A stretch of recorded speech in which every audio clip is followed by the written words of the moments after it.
Perkembangan Islam di Filipina. Kebangkitan Islam terus diagungkan oleh dua kelompok yang sama, mengatasnamakan umat Islam di Filipina. Kelompok pertama berpandangan radikal, dipegang oleh para anggota Moro National Liberation Front atau MNLF, yang merupakan minoritas di kalangan penduduk Muslim. Kelompok kedua berpandangan moderat, dipegang oleh warga Muslim yang ingin memprakarsai berbagai perubahan dalam masyarakat yang lebih luas. Kelompok moderat yang didukung oleh mayoritas penduduk berusaha mempertahankan diri sebagai masyarakat Muslim. Mereka mau masuk ke dalam sistem politik Filipina demi mencapai tujuan-tujuan mereka.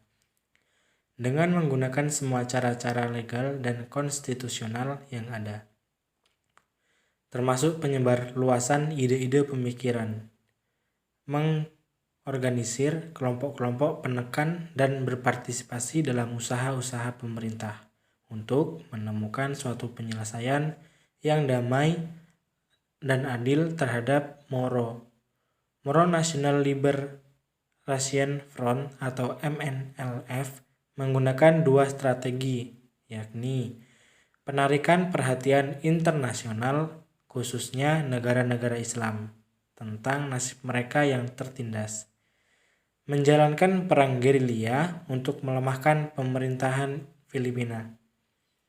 Suasana dan posisi umat Islam di Filipina mempengaruhi strategi dan keberlangsungan kegiatan dakwah, sebuah organisasi Islam yang berskala Filipina adalah Convislam atau Convert to Islam yang didirikan pada tahun 1954 secara aktif bergerak untuk kegiatan dakwah.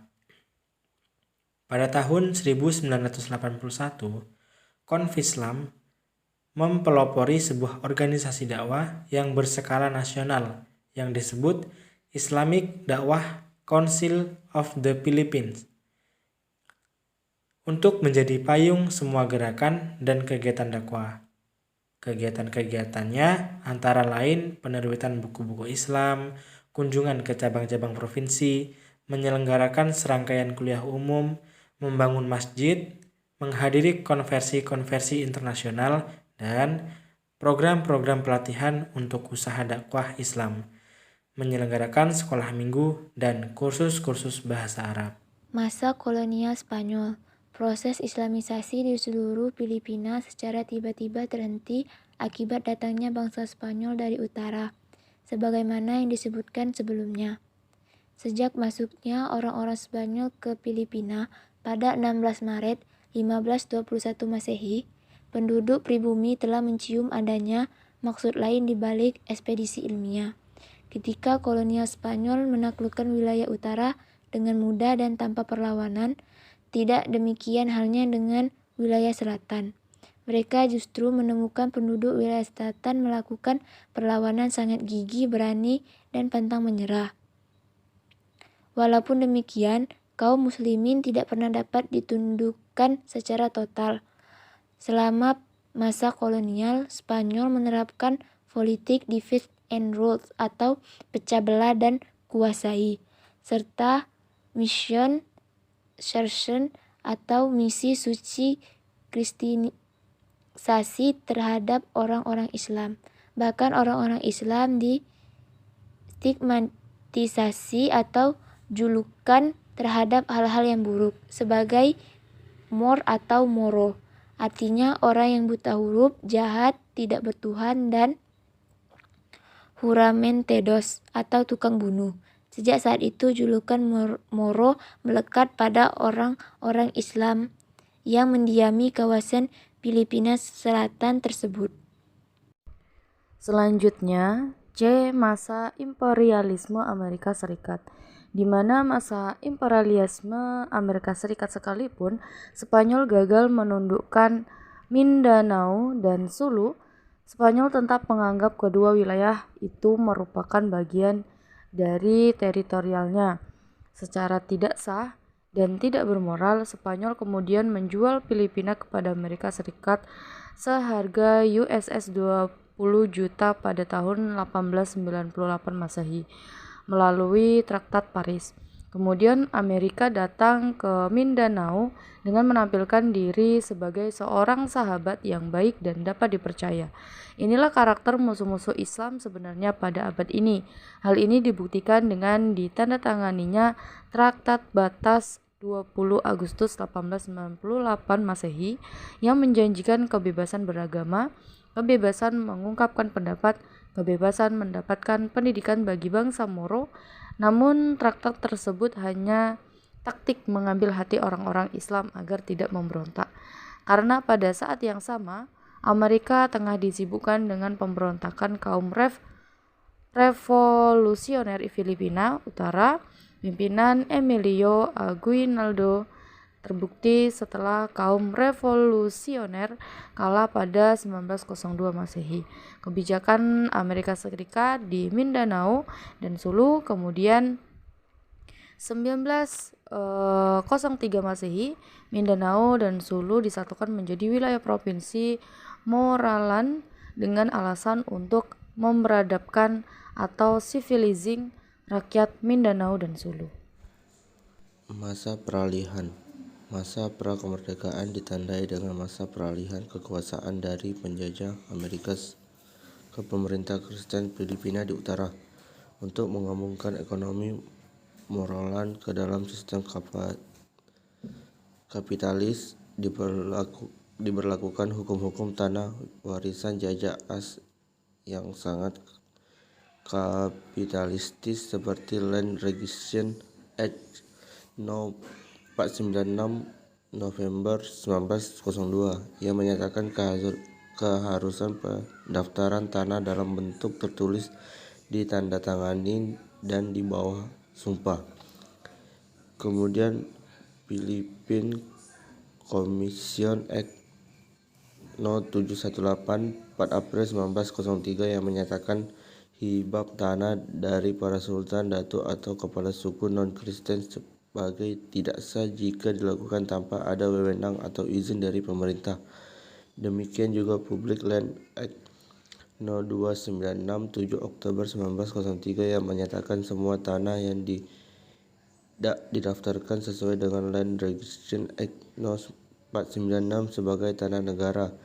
The Mining Law of 1905 yang menyatakan semua tanah negara di Filipina sebagai tanah yang bebas terbuka untuk eksplorasi, pemilikan dan pembelian oleh WN Filipina dan AS serta Cadastral Act of 1907 yang memperbolehkan penduduk setempat atau Filipina yang berpendidikan dan para spekulan tanah Amerika yang lebih paham dengan urusan birokrasi untuk legalisasi klaim-klaim atas tanah. Pada intinya, ketentuan tentang hukum tanah ini merupakan legalisasi penyitaan tanah-tanah kaum muslim atau tanah adat dan wilayah oleh pemerintah kolonial AS dan pemerintah Filipina di utara yang menguntungkan para kapitalis. Sejarah Islam di Myanmar. Orang-orang Rohingya memang berbeda dengan orang Myanmar. Sejak Myanmar masih berupa kerajaan, ketegangan memang sudah terasa. Di kemudian hari, perbedaan fisik, bahasa, budaya, lalu agama dijadikan dasar untuk mengecap Rohingya yang sudah ratusan tahun berada di Arakan itu sebagai pendatang ilegal. Menurut Human Rights Watch, antara 2012 hingga 2014, 300.000 orang Rohingya terusir. Menurut pemerintah Myanmar, pengusiran orang-orang Rohingya yang terjadi pada 2012 itu karena adanya pembunuhan, perampokan dan pemerkosaan terhadap seorang perempuan Buddha pada 25 Mei 2012 di Yanbe. Setelah kejadian itu, menurut versi pemerintah, 10 orang Muslim Rohingya di sebuah bis Tangauf dibunuh pada 3 Juni 2012. Alasannya balas dendam pemerintahan Myanmar bukannya memberi pengamanan bagi mereka yang terancam, malah aparat keamanan Myanmar menurut Human Rights Watch justru ikut serta menyerang orang-orang Rohingya.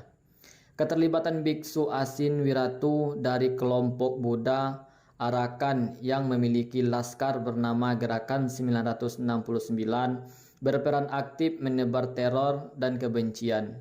Mereka mulai menebarkan kebencian terutama setelah Taliban menghancurkan patung Buddha di Bamiyan, Afghanistan pada 2001. Menurut Siegfried Wolf, pemerintah Myanmar adalah biang kerok atas derita orang-orang Rohingya di Myanmar.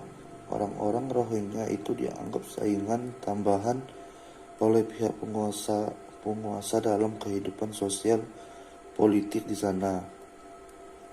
Orang-orang Rohingya dianggap bukan pendukung pemerintah yang berkuasa. Pemerintah pun juga mendukung fundamentalis Buddha untuk menjaga kepentingan atas kekayaan yang ditinggali orang-orang Rohingya itu. Junta militer Myanmar dianggap secara sengaja memelihara kebencian massa terhadap Rohingya untuk mengalihkan sorotan publik kepada mereka. Kehidupan sosial politik yang tertutup, pengelolaan pemerintah yang otoriter, sampai pelanggaran HAM memang membuat junta militer Myanmar dikecam.